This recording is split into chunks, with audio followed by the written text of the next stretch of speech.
I thought I would just live an ordinary life. Graduating from college, getting a job, eventually getting married, having kids, and then watching those kids grow. That was how I imagined I would age. My name is Michael. After graduating from a local middle-tier university, I got a job at a well-known real estate agency in the area. There were 3 of us who started working for the company at the same time: James, Sarah, and myself. James was unlike anyone I had known before. He was personable and quickly became a favorite among our senior colleagues. He had a knack for saying the right thing in a conversation to make people happy. Being around him made me feel good, as if I had become a better person myself. Sarah was a charming young girl. It might be a bit of a stretch to call someone who just graduated from college a girl, but she always had a soft, gentle smile that captivated the hearts of our older male colleagues and part-time ladies, who would often say things like, "I wish a girl like you could marry my son. Would you consider becoming my daughter-in-law?" Yet, she handled her work effortlessly. I felt happy whenever Sarah smiled at me, but felt nervous when we were alone together.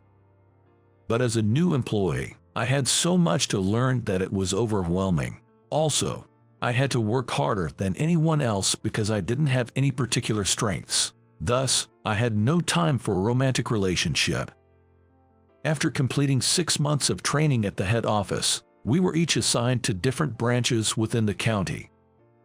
We didn't get to see each other every day like we used to, but we would occasionally get together for drinks or go out on our days off. We celebrated each other's first contracts and went on drives in James's car, and even to an art competition Sarah participated in. I've always enjoyed photography, so I always carried my camera with me on weekends. I accumulated many happy photos of landscapes, the 2 of them smiling, and more. Both of their careers seemed to be going well. James, with his natural conversational skills, seemed to be increasing his contracts, and good things were being said about Sarah as well. However, James's clients seemed to have many inquiries after moving in. But when James spoke with them, they seemed to be satisfied and back off. As for me, I was criticized for spending too much time with each client. It was difficult for me to find balance. My seniors often pointed out, it's impossible to find a property that meets customer needs and expectations. So you have to draw the line somewhere. Once I vented about it when we got together, Sarah said, "But that's what's good about you, Michael. We're often told to put ourselves in others' shoes, but not many can actually do it. I prioritize my own benefits, of course. Well, as an employee, I have to prioritize profits. It's hard because we want to make our clients happy." Sarah was always very kind. It just made me feel better, knowing that there was someone who understood me. James just watched us with a smile. Some time later, rumors about James reached my branch. There had been a lot of complaints from his customers after signing contracts, saying, "This is not what we discussed." While post-contract complaints weren't unusual, it became concerning when they happened so frequently. When I contacted James, he said, "It's fine now. With our branch manager Norman, I apologized to the customers for using potentially misleading words and expressions, and they understood. I'll handle things better next time." His dismissive tone bothered me, and I asked, "Handle things better next time? That's not the point, James. Did you intentionally mislead them? Have you been doing this all along? It's all settled, so it's fine. Stop worrying about others. Just worry about yourself." He retorted and hung up. After that, contacting James personally became awkward. He stopped reaching out to me as well. However, we continued to share information in the group chat that all 3 of us were in, and even went out for drinks a few times when Sarah was available to come along. If James and I saw each other at meetings at the head office, we chat casually. I was feeling lonely, missing our friendship, but as I started interacting more with Sarah and gained confidence in my work with the new people who joined the company, the loneliness faded. Then one day, it all changed suddenly. When I walked into the office that morning, there were weird vibes among the employees. They would return my greetings, but no one would make eye contact with me. Even when I initiated a conversation, they would respond only with what was necessary for work, keeping the conversation to the bare minimum. I wondered what I'd done. The atmosphere was not indicative of casual conversation. I just kept doing my job, not knowing what was going on. Since I couldn't think of any reason, I decided to wait and see. I thought it might be just my imagination, and that everyone would probably return to their usual selves soon. Telling myself that, I just focused on my work. But even after 1 week, and then 2 weeks, everyone's behavior remained the same. I started making small mistakes at work. There was no one to back me up. I hadn't heard from Sarah for a while. In the break room, I was going to make coffee and return to my desk, but for some reason, I just couldn't move. As I stood there, zoning out, Kay, a part-timer in her 30s, walked in. Kay had been friendly to me since I started working at the branch, often talking about her family and her daily life during breaks, with lively expressions. When Kay saw me standing there, she was startled and hesitated, looking unsure whether to enter the break room or leave, her eyes darting around.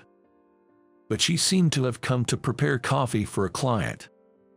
Taking a deep breath, she hurried into the break room with her head down and started preparing the coffee. I thought that was my only chance to ask her what was going on. "Hi, Kay, can I ask you something? Why is everyone?" Soon after I opened my mouth, Kay looked at me with frightened eyes and rushed out of the break room, leaving the empty coffee cup on the countertop. Then, a senior colleague came in, gave me a sharp glare, and finished preparing the coffee Kay had started, then left without a word. No one even responded to my greetings anymore. Greetings were fundamental, especially in customer service. I had no idea why that was happening to me. It was obvious that they were avoiding me. I was not being assigned any new clients either. I thought about discussing this with Daniel, the branch manager, but all he said was, "Ask yourself," and that was it. Maybe I should just resign. Or maybe I should just disappear. Everyone's probably sick of the sight of me. Those thoughts started to cross my mind. One day, I was called to the headquarters. When I entered the meeting room, there were President Thompson, James, and an elegantly dressed elderly man.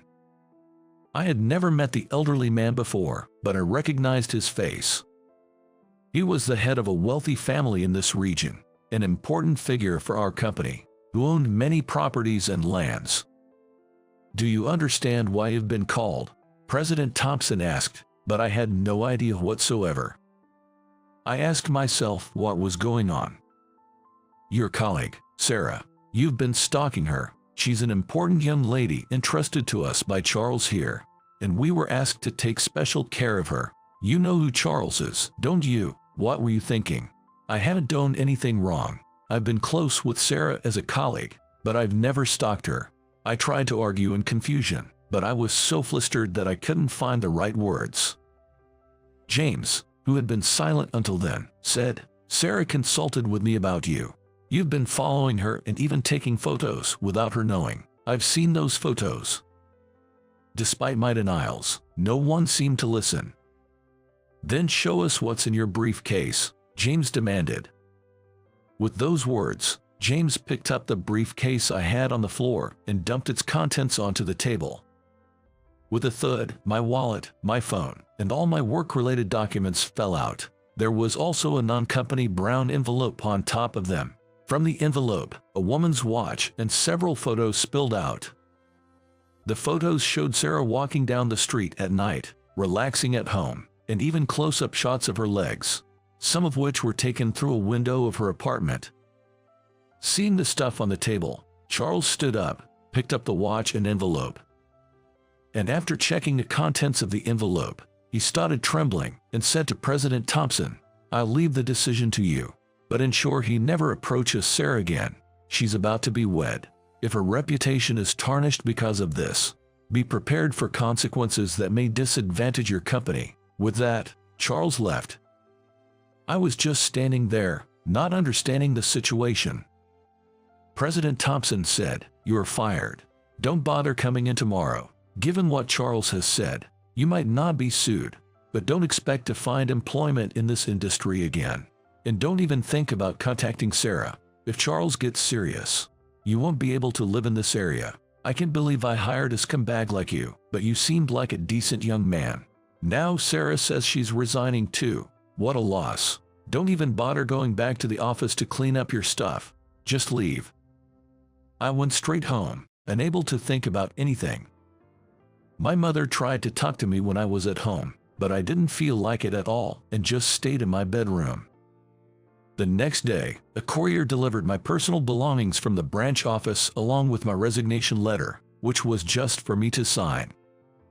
I realized that the letter had already been prepared in advance, and I couldn't help but laugh. Everyone thought I was a creepy stalker. Not a single person believed in me and tried to verify the situation. They all just avoided me. But what about the photos and the watch that came out of my briefcase? The watch seemed to be the same one Sarah had been wearing, and the photos did come out of my briefcase. I didn't see James put anything into it at that time. Could it be that I was going crazy? Did I actually stalk Sarah without any recollection of it? As I pondered, everything seemed inconsequential, so I just signed the resignation letter and sent it back to the company. After that, I had no motivation to do anything and just stayed in my room.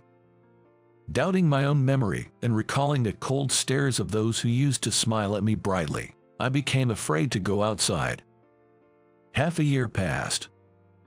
My parents seemed to want to say something but just watched over me silently. Perhaps rumors had spread, since not even a single friend came to visit me. One morning, I woke up earlier than usual and went to the living room, where no one else was yet awake.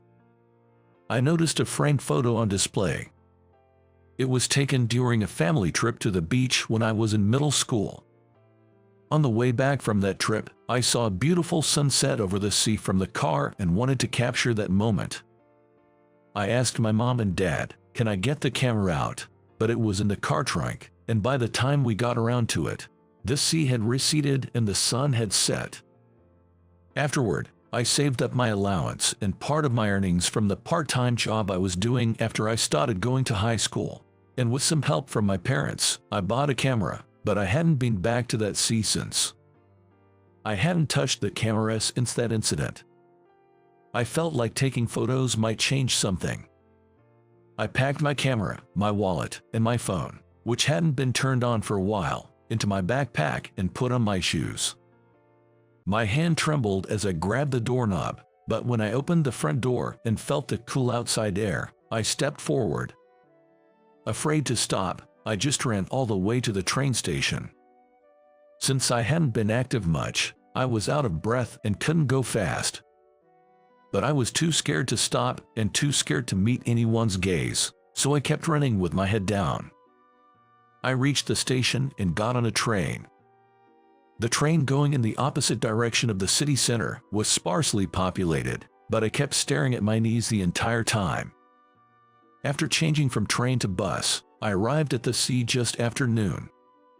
I took my camera out of the backpack and tried to capture the sea visible from the bus stop, but I couldn't bring myself to frame a shot. Remembering the time I took photos of James and Sarah with this camera, of the places we went together. I had even brought my camera to company social gatherings. I put the camera away and decided to walk down to the beach. Walking on the sandy beach for the first time in a while was difficult. The beach wasn't very wide enough for swimming, but it took quite a while to walk along the endless stretch of sand. As I walked, I started enjoying it. Before I knew it, the sky turned orange. I wasn't sure how long I was there. I just sat down on the beach. I took out my camera again and took a photo. Suddenly, I couldn't see anything in front of me. The moment I realized I was crying, tears started pouring out uncontrollably. Are you okay? I was startled when someone suddenly spoke to me. I turned around to see a young man about my age standing there. You seemed a bit off, so I've been watching you for a while. Are you okay? Yes, I'm fine. That was all I managed to say. I hadn't spoken much recently, and I realized I hadn't eaten anything since yesterday. Here, if you like. The young man said, taking a bottle of water and a towel out of his backpack and offering them to me. I felt bad but couldn't resist my thirst, so I accepted the water and drank it all at once. I coughed from drinking too quickly, but it was the most delicious thing I'd had in a long time. The young man introduced himself as Ethan. He lived nearby and sometimes came to take photos of the ocean. Look, if you had gone into the water right in front of me, it would have made it awkward for me to come back here again. But then, going home and hearing the news later on that a man was found dead in the water would have been a terrible start to the day. I was scared to approach you, wondering what to do, but then you started taking photos, so I thought, he might be okay. I won't force you, but do you want to talk about what happened? I might be able to help you, and honestly, I'm curious. Ethan said with a grin. I told Ethan about everything that happened after I started working at the real estate agency. Ethan listened quietly until I finished my story. By the time I finished, it was completely dark. The stars were shining over the sea, and the street lights were bright along the roads. There's a good kebab place a short walk away from here. How about we go eat something? Upon arriving at the kebab shop, the employee who greeted us with a welcome looked surprised when he saw us but quickly went back to his work. I realized I hadn't had my hair cut or shaved for at least half a year. I must have looked quite unkempt. Try their lamb kebab. It's highly recommended, Ethan said, ordering a lamb kebab for himself. I ordered the same stuff. While waiting for our food at the table, Ethan started talking. I think that guy James set you up, but are you thinking of going back to your hometown to clear your name? Or do you want to start a new life somewhere else? I thought about my hometown. There were some good times, but I didn't feel like returning there. Actually, the company I work for is hiring. We do food processing and sales. Both departments are short-staffed. I'll talk to HR tomorrow. So in the meantime, get a haircut and prepare your resume. I can lend you clothes too, and stay at my place for a while. Although it was scary to trust someone again, at this point, it felt right to go with the flow, so I decided to accept Ethan's suggestion. The walls of his apartment were decorated with many photos of the ocean. The next day, after giving me directions to a local barber shop, Ethan went to work. Getting a haircut and shaving after half a year felt refreshing.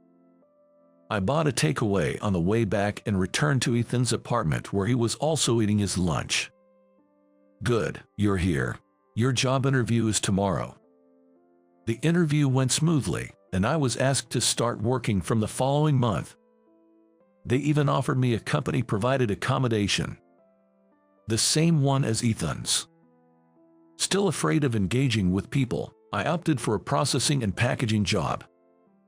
Before starting my new job, I was going to go back to my hometown and spend time with my parents. I needed to speak to them first because, when I left their house, I didn't even tell them where I was going. As I turned my phone on for the first time in a while, it started ringing immediately.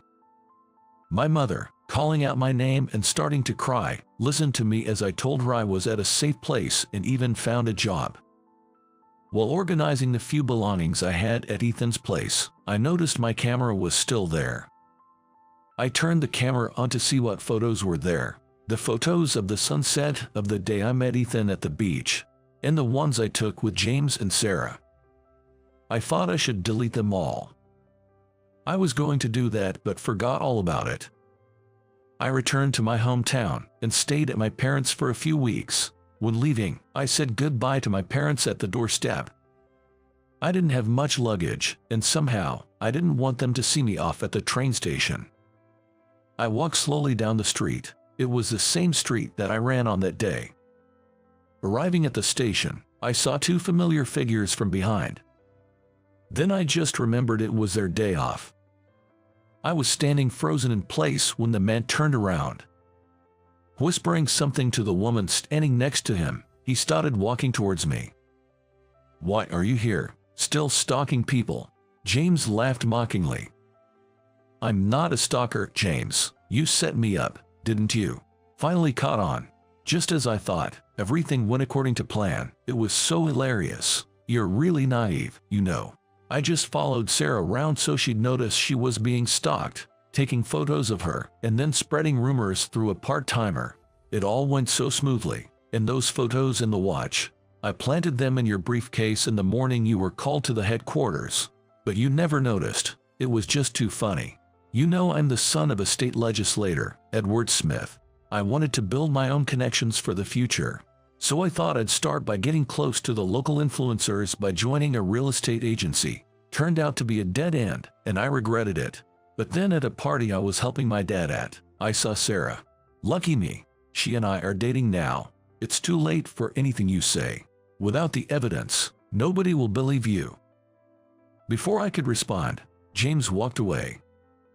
Strangely, I didn't feel any anger. The truth was exactly what I had imagined, and it no longer mattered to me as I was leaving it all behind. My new job was going well. Most of the people at the workplace were good folks. The ladies working there were a bit assertive at first, but they knew where to draw the line and never crossed my boundaries. The experienced workers were mostly quiet but patiently taught me everything from scratch.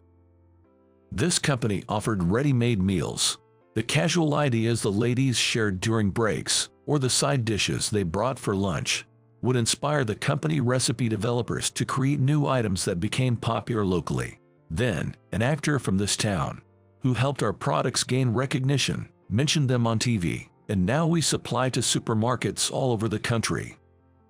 Recently, we started having regular development meetings. However, there was one person I found difficult to get along with. A man named Brandon who joined the company around the same time as me. He was brought in to bolster sales team, which was struggling to keep up with the increasing number of customers. He had worked for a major food company and was very aggressive. The first time we met, he immediately said, "You graduated from a university, didn't you? Why are you doing this kind of job?" Since then, I haven't really wanted to interact with him much. But due to staff shortages, I often had to accompany Brandon on sales calls. I had ample product knowledge, so I handled the more complex product questions that Brandon couldn't answer. While pretending to give the younger staff experience, Brandon would say, "Let Michael explain that part," all the while trying to hide the fact that he knew nothing about our products. As soon as we left the client's company, he abruptly said with a dismissive tone, "Can't you make your boss look better? There's a reason why you're stuck working at a food processing factory." I'd become less affected by people's words by then, but it still hurt when someone made disrespectful remarks. And that was coming from Brandon, who worked at the same company. At one point, there was talk of collaborating with the actor who played a key role in making our company's products known to the public.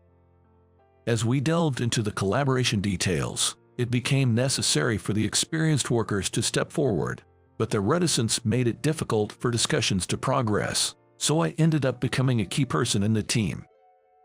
Being tasked with overseeing the schedule, finances, and the product itself was a heavy burden for someone as inexperienced as I was. But given the staff shortage, I had no choice but to get the job done despite the overwhelming pressure. Brandon was also involved, but he seemed to be handling the financial discussions on his own. There were discrepancies between the amounts reported and what Brandon was discussing.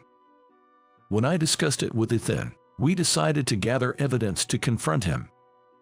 Somehow, Ethan knew the password to Brandon's computer. Wondering if that was really okay, I logged into his computer and quickly found clear evidence of embezzlement. After work, Ethan and I confronted Brandon. "Who's going to believe you, Michael? You're a stalker. Everyone knows that, and you were the one who was overseeing this project. If I say it was all you're doing, everyone will believe it. And this young guy, who's this? He retorted. Just then, the door to the next room, which we thought was empty, opened, and the President Johnson walked in. That young guy is my son, Ethan. He's told me a lot about you, Michael, and I know you're innocent. Now, Brandon, the police will be here soon. So don't go anywhere, the President Johnson said. After some time of turmoil, life settled down again, and I received a parcel from my family. Among the freeze-dried meals and canned food in the parcel, there was a letter addressed to me. It was from Sarah. She apologized for believing James's lies about me being a stalker and for not checking the facts before blaming me. She wanted to meet me and talk, but I planned to decline. That was all in the past for me. When Ethan saw the letter, he said, "Is that the letter from Sarah?" I actually snitched on James to her father, Charles. James was a son of the state legislator Edward Smith, wasn't he? It wasn't hard to put two and two together. And Michael, you left your camera at my place. As soon as I saw the photos in your camera, I knew who they were. I thought Charles should know what sort of person his daughter was going out with. James will be doomed to live a miserable life in your hometown. Poor James. I realized I got the best friend anyone could ever ask for.